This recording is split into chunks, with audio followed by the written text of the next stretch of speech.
Imagine que você recebeu um segredo, mas esse segredo foi contado de formas diferentes para 10 pessoas. Por séculos, o que hoje chamamos de cristianismo era exatamente assim: um mosaico de vozes, lendas e interpretações. A maioria das pessoas acredita que a doutrina caiu do céu, pronta e selada, mas a realidade é muito mais perturbadora.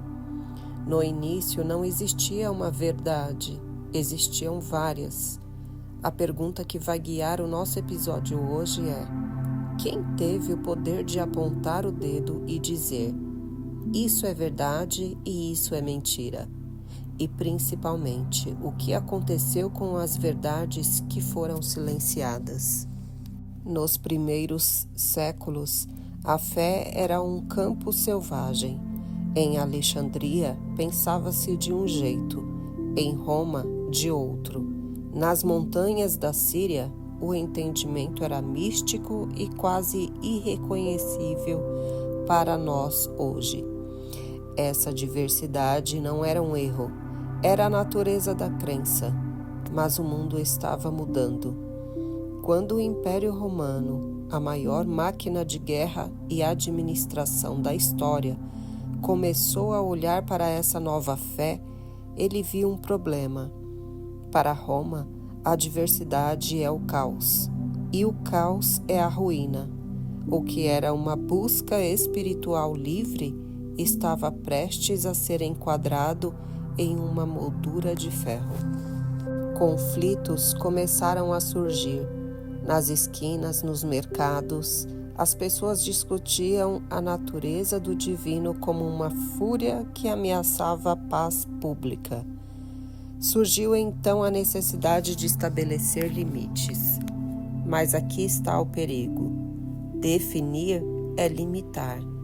Quando você traça uma linha no chão e diz, o que está desse lado é o certo, você automaticamente torna errado tudo que ficou do outro lado. A fé que antes era uma chama interna começou a ser transformada em um sistema de regras e exclusões. A autoridade estava nascendo. Os concílios não eram apenas reuniões de oração, eram arenas políticas. Imagine bispos viajando meses, financiados pelo Estado, para decidir questões que afetariam o destino das nações. O poder político precisava de uma religião estável para unificar o povo. Isso levanta uma questão desconfortável. Em que medida a doutrina que seguimos hoje foi moldada pelo que era espiritualmente puro ou pelo que era politicamente útil? Quando a coroa e a cruz se unem, a verdade muitas vezes se torna uma ferramenta de controle. Muitos historiadores amadores apontam para o Concílio de Nicéia, em 325, como o momento em que tudo foi resolvido. Mas o buraco é muito mais embaixo. Nicéia foi apenas o primeiro golpe de martelo. O que se seguiu foram séculos de idas e vindas, concílios que desmentiam concílios anteriores e debates que duravam gerações. A construção do que você acredita hoje foi um processo lento, por vezes violento, e nada acidental. Não foi um evento, foi uma construção arquitetônica milenar. O que eles discutiam? Detalhes técnicos sobre a natureza de Cristo. Parece abstrato, não é? Mas pense bem, se você muda a definição de quem é o líder, você muda todo o comportamento dos seguidores. Se Cristo é apenas divino, o mundo material não importa. Se ele é apenas humano, a estrutura da igreja perde o sentido. Não era apenas teologia. Era uma luta para definir a própria identidade da civilização ocidental. Quem controlasse essa definição controlaria a mente das massas. Havia inúmeras histórias. Algumas mostravam um caminho de autoconhecimento profundo e místico. Outras, um caminho de obediência e ritos. Ao escolher uma narrativa oficial, os concílios criaram uma trilha única. Mas o que acontece com a floresta que existia ao redor dessa trilha? Ao iluminar um caminho, você condena todo o resto à escuridão. E é nessa escuridão que as ideias rejeitadas permaneceram, esperando por quem tivesse coragem de procurá-las. Imagine os textos que foram queimados, as vozes que foram caladas sob o rótulo de heresia. Muitas vezes, o termo heresia não significava mentira, mas sim uma escolha diferente. Milhares de registros foram perdidos porque não se encaixavam na estrutura de poder que estava sendo montada. Quando olhamos para a história, estamos vendo apenas os vencedores. Mas e os vencidos? O que eles tinham a dizer sobre a alma e o destino humano? Para que uma ideia sobreviva, ela precisa de uma estrutura. Os concílios estabeleceram a hierarquia. Quem pode falar e quem deve ouvir. Isso deu ao cristianismo uma força organizacional sem precedentes, permitindo que ele sobrevivesse à queda do próprio Império Romano. Mas o preço foi a centralização. A experiência individual foi, aos poucos, sendo substituída pela verdade oficial da instituição. O filtro da autoridade agora estava entre o homem e o sagrado. Neste ponto, a transformação está completa. A fé deixou de ser um movimento orgânico de pessoas em busca de sentido e se tornou um sistema administrativo. Agora existem dogmas, leis canônicas e limites geográficos. Essa padronização facilitou a expansão para os confins da Terra, mas mudou a essência da busca. O mistério foi substituído pela definição, e onde tudo é definido, há pouco espaço para o novo. Você pode não ser religioso, mas a forma como você pensa sobre moral, tempo e justiça foi moldada por esses concílios. Ideias que você considera naturais foram, na verdade, debatidas e votadas por homens em salas fechadas há 1700 anos. Entender esse processo não é um ataque à fé, é um despertar para a realidade.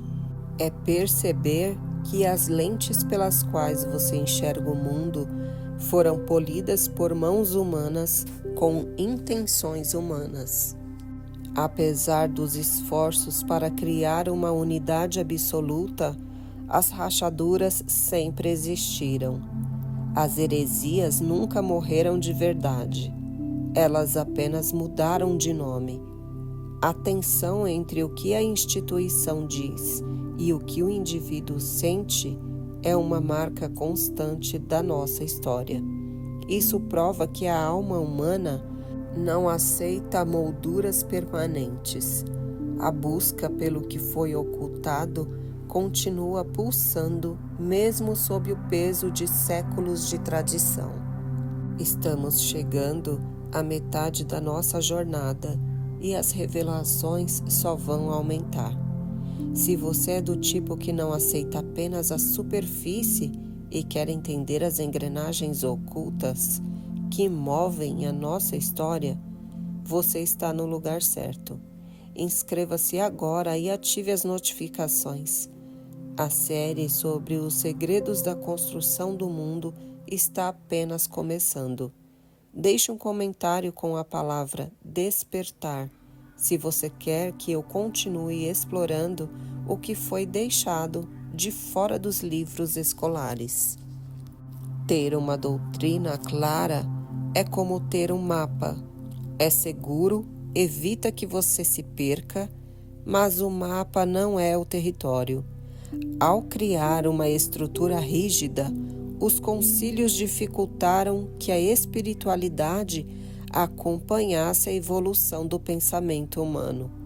O conflito entre ciência e fé, ou entre liberdade e dogma, nasce justamente dessa rigidez, que foi estabelecida para proteger o poder na antiguidade. Para um imperador como Constantino ou Teodósio, a religião era a cola do império. Imagine governar povos de dezenas de culturas diferentes. A uniformidade doutrinária era a garantia de que todos responderiam aos mesmos símbolos. A teologia tornou-se, assim, uma extensão da governança. O certo e o errado passaram a ter funções de controle social, mais do que apenas guias para a iluminação. Nesta fase, nasce o nós contra eles. As definições dos concílios criaram uma identidade coletiva poderosa. Ser cristão passou a significar acreditar em uma lista específica de afirmações. Quem não aceitava cada vírgula desta lista estava fora. Essa coesão deu força ao grupo, mas também semeou as sementes da intolerância que veríamos nos séculos seguintes. Apesar das camadas de poder, política e repressão, por que isso ainda sobrevive? Porque na base de tudo existe uma busca humana genuína.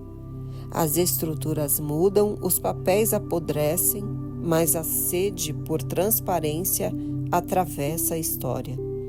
O que os concílios tentaram fazer foi canalizar essa água em tubulações específicas. A água continua lá, mas o formato que ela assume depende do cano que a carrega. Toda escolha é uma renúncia. Ao escolher a via da autoridade, perdemos a via da multiplicidade. Muitas formas de conexão com o divino que eram praticadas pelas primeiras comunidades foram varridas para debaixo do tapete. Reconhecer isso é como encontrar uma peça de um quebra-cabeça que estava faltando na sua própria história. A versão oficial é apenas a ponta do iceberg. As decisões tomadas nesses encontros não foram neutras. Elas foram influenciadas pelo idioma, latim ou grego, pela filosofia da época e pelos medos dos líderes. Se um único bispo tivesse tido um argumento diferente em um dia de votação, talvez o mundo hoje fosse completamente diferente. Somos filhos de decisões circunstanciais que se tornaram dogmas eternos. Olhe para os debates de hoje. Quando as pessoas brigam por ideologias ou visões de mundo, elas estão repetindo o comportamento dos concílios. A necessidade humana de estar certo e de que todos concordem conosco é uma herança dessa era de definições. Estamos sempre tentando criar o nosso próprio concílio para validar a nossa bolha. A doutrina não é um bloco de granito. Ela é mais como um organismo vivo que foi podada para crescer em uma direção específica. O que vemos hoje é o resultado de séculos de jardinagem teológica. Entender isso nos dá a liberdade de olhar para a fé não como uma prisão, mas como uma construção que ainda pode ser compreendida em suas raízes. Quando você entende que a verdade passou por votações, debates e influências imperiais, sua mente se expande. Você para de ser um receptor passivo de informações e se torna um observador consciente. você começa a perguntar: por que me ensinaram isso e não aquilo? Esse é o começo da verdadeira liberdade intelectual. Esse mergulho na história nos permite ver além das palavras. Começamos a ver as intenções. A doutrina deixa de ser apenas um texto frio e passa a ser o eco de lutas humanas, de medos, de esperanças e de sede de poder. É um drama humano de proporções cósmicas e você é parte dele. Sempre existe uma camada oculta. Por trás de cada dogma existe um conflito silenciado. Por trás de cada santo existe um debate acalorado. Acessar essa camada é como ganhar uma visão de raio-x sobre a cultura ocidental. Nada é o que parece ser na primeira leitura. Agora você entende o palco. Você entende como as regras do jogo foram escritas e quem eram os juízes. Mas falta uma peça fundamental. Se a doutrina foi construída em debates, qual foi o critério para escolher a ferramenta principal desse sistema? Estou falando do livro que você tem em casa. Porque no próximo episódio vamos entrar em um terreno ainda mais perigoso e fascinante. Se os concílios definiram a doutrina, quem definiu o que é a Bíblia? Como 4 evangelhos foram escolhidos entre dezenas de outros? Porque alguns textos foram considerados sagrados e os outros venenosos. O que aconteceu com o Evangelho de Maria ou de Tomé? Prepare-se, porque o que vamos revelar sobre a formação da Bíblia vai desafiar tudo o que você aprendeu na escola dominical. A história que nos contam é apenas uma sombra da realidade. Hoje, você deu um passo para fora da caverna. Se esse conhecimento ressoou com você, não o guarde apenas para si. Curta esse vídeo e compartilhe com alguém que também busca a verdade por trás das aparências.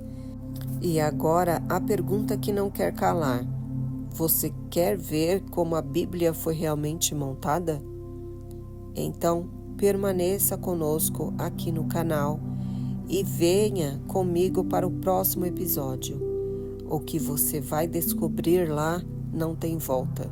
Vejo você do outro lado.